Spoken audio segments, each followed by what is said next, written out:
Hello प्यारे बच्चों, आज हम साइंस की वर्कशीट नंबर 33 करेंगे। गोली लेंस तथा प्रकाश का अपवर्तन। गोली लेंस के प्रकार। गोली लेंस दो प्रकार के होते हैं, उत्तल लेंस और अवतल लेंस। उत्तल लेंस किनारों से पतला, बीच से मोटा और अभिसारी होता है, यानी किरणों को, प्रकाश की किरणों को एक जगह पर केंद्रित कर देता है।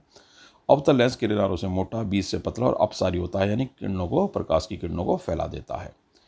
उत्तल तथा अवतल लेंस के किरण आरेख बनाने के नियम हैं। ये नियम आपको याद कर लेने चाहिए। मुख्य अक्ष के समांतर आने वाली प्रकाश किरण उत्तल लेंस से अपवर्तन के बाद लेंस के दूसरी ओर फोकस से होकर ही जाती है। मुख्य अक्ष के समांतर आने वाली प्रकाश किरण अवतल लेंस से अपवर्तन के बाद लेंस के दूसरी ओर फोकस से दूर जाती है, दूर आती भी प्रतीत होती है। दोनों ही प्रकाश के लेंसों में जब प्रकाश किरण प्रकाशिक केंद्र से गुजरती है तो अपवर्तन के बाद बिना विचलन के चली जाती है। लेंस सूत्र ये है 1/v - 1/u = 1/f। लेंस सूत्र ये, और आवर्धन का लिए सूत्र ये है m = hi/h, या h' है, hi + ho भी ले लेते हैं। हाइट ऑफ द इमेज और हाइट ऑफ द ऑब्जेक्ट, यानी प्रतिबिंब की ऊंचाई और वस्तु की ऊंचाई। v/u से भी निकाल सकते हैं इसको। लेंस की क्षमता। लेंस की क्षमता P = 1/f। f है फोकस दूरी मीटर में, और क्षमता का मात्रक डायोप्टर होता है, जिसे d से प्रदर्शित करते हैं। लेंस की क्षमता का मतलब है कि वो प्रकाश की किरणों को कितना अभिसारित और कितना अपसारित कर सकता है। उत्तल या अवतल लेंस के लिए वस्तु की विभिन्न स्थितियों के लिए बिंब की स्थिति, बिंब की प्रकृति तथा बिंब का आकार तथा अपवर्तनांक के लिए NCERT पाठ्यपुस्तक अध्याय 10 देखें। इसकी भी वीडियो मैंने बना रखी है पूरे चैप्टर की, आप इसको देख सकते हैं प्लेलिस्ट में जाकर। प्लेलिस्ट में science class 10th Hindi medium में और इंग्लिश मीडियम दोनों में। प्रकाश का अपवर्तन। प्रकाश अपवर्तन के नियम। आपतित किरण, अपवर्तित किरण तथा दोनों माध्यमों को अलग करने वाले पृष्ठ के आपतन बिंदु पर अभिलंब सभी एक ही तल में होते हैं। प्रकाश के निश्चित रंग तथा माध्यमों के युग्म के लिए साइन आई यानी आपतन कोण तथा साइन आर यानी अपवर्तन कोण का अनुपात स्थिर होता है। इस नियम को स्नेल का नियम भी कहते हैं, यानी sine I upon sine R एक स्थिरांक है। ये स्नेल का नियम है। अपवर्तनांक। माध्यम के युग में प्रकाश की गति के अनुपात को अपवर्तनांक कहते हैं। माध्यम 1 में प्रकाश की गति, माध्यम 2 में प्रकाश की गति, ये n है, यानी अपवर्तनांक है, ये फिक्स है।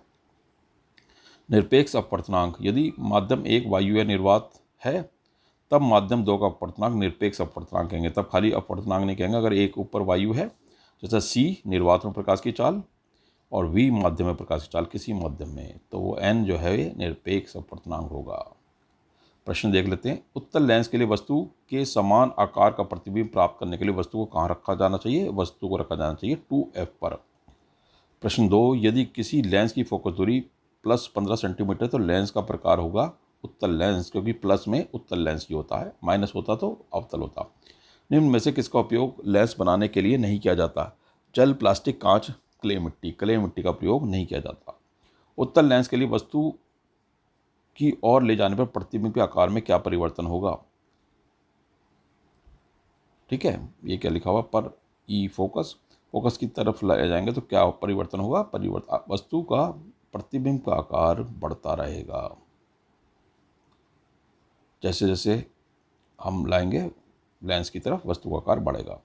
उत्तल लेंस के लिए वस्तु की निम्न स्थितियों के लिए रेखा चित्र बनाइए। वक्रता केंद्र तथा फोकस के बीच, f तथा 2f के बीच, और 2f पर डी अनंत। देखो ए और बी तो एक ही हैं।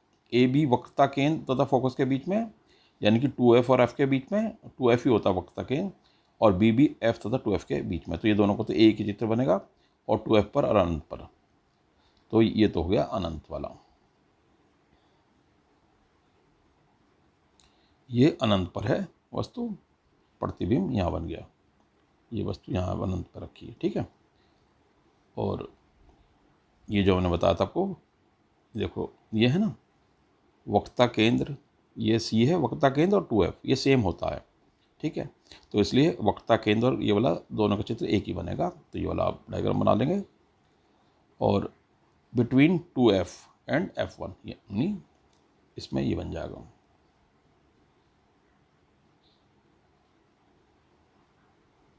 ये ना देखो वक्रता केंद्र और f1 के बीच में और 2f और f1 के बीच में, तो ये सेम ही है।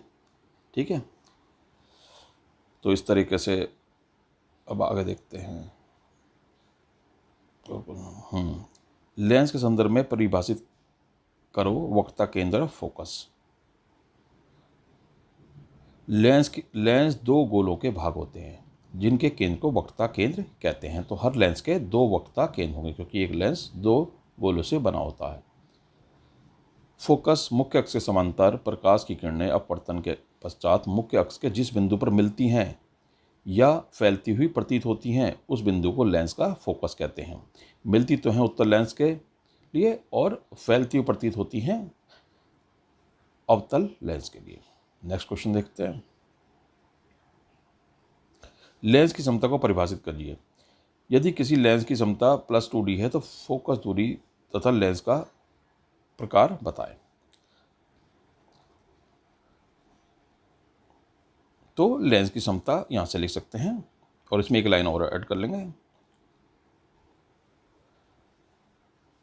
लेंस प्रकाश की किरणों को कितना अभिसारित या अपसारित कर सकता है वह लेंस की क्षमता होती है। इसको कहते हैं P = 1/f। f है फोकस दूरी मीटर में और क्षमता का मात्रक है डायोप्टर जिसे D से प्रदर्शित करते हैं। यदि किसी लेंस की क्षमता +2D है तो फोकस दूरी तथा लेंस का प्रकार बताइए। तो लेंस का प्रकार तो है उत्तल लेंस है क्योंकि प्लस में है और फोकस दूरी के लिए हमने बताया था P बराबर होता है F1/f 1/f। तो f क्या होगा, f भी ऐसे होगा, f हो जाएगा 1/p = 1/2 यानी 0.5 मीटर। या फिर इसको सेंटीमीटर बदल देंगे, 100 से मल्टीप्लाई कर देंगे तो या 50 सेंटीमीटर आ गया। ठीक है, 1/2 0.5 मीटर हो गया फोकस दूरी या 50 सेंटीमीटर हो गया। तो लेंस का प्रकार क्या हो गया, उत्तल लेंस।